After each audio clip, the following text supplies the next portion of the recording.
Well, welcome back to the show. Now, today, August Pfluger opened his new office, and we decided we're going to try some new technology here. We're going to do a little remote interview. August is in his office downtown San Angelo, and he doesn't have a whole lot of time, so we're going to get right into it.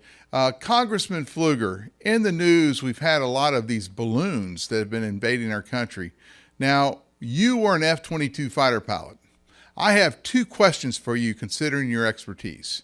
One of the things that I've heard in other newscasts is that it's hard for a fighter pilot to visually identify exactly what these things are that they're shooting down. Tell me what it's like intercepting a slow-moving.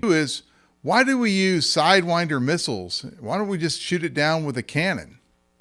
Well, let me back up and answer the more general strategic question here, which is why do we have unplanned, uncoordinated, and uncommunicated aerial vehicles flying in our sovereign airspace?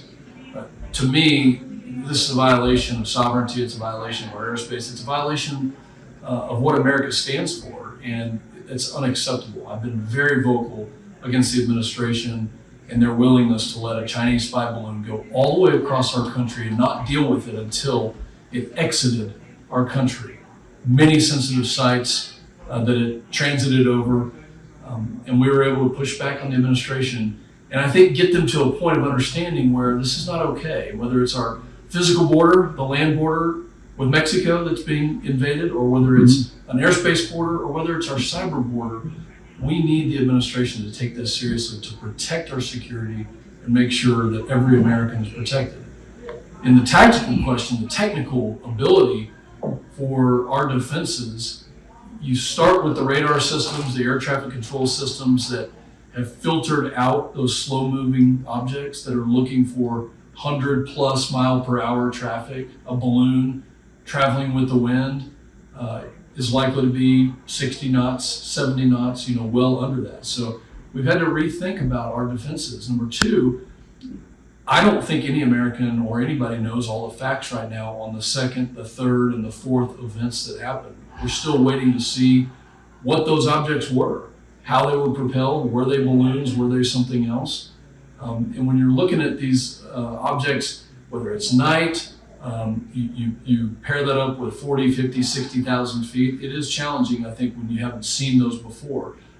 We're going to see the facts and uncover what's going on. I will not back down on pressing the administration to secure our country. And if there's a gap in our coverage or a gap in the security, we need to figure that out and protect against it. As far as using a missile versus a gun, this gets into a tactical question. At 60,000 feet, it's just not tactically feasible to use the gun. They certainly would have done that had that been an option. But in that case, the air-to-air missiles, the heat-seeking missiles were a better option. And I trust the professionals that are doing that. I flew with a lot of these pilots. I know their professionalism, and they're going to use the most efficient and effective weapon that we have to protect this country. Now, Congressman Pfluger, if you're cruising up there at 40,000 feet at 0.9 Mach, how close would you get to that balloon? And what do you think that you'd see? I mean, that's the question. Think about that first balloon. I mean, I haven't seen it, but it was hundreds of feet tall. It was hundreds of feet wide, the payload. They're certainly going to keep a safe distance from it. But in that case, they could tell it was a balloon. That was very easy to tell. This is a balloon. You could see it from the ground with no binoculars or any sort of aid. You can just see it with your own eyes. The other objects, as I understand it, have been a lot more difficult to identify. And so you're right to say when you're traveling at those speeds, and especially if they're a little bit smaller, and if we haven't seen those before and you don't know what the propulsion system is, there's probably a lot of questions as to what they are. And so they're trying to piece that together.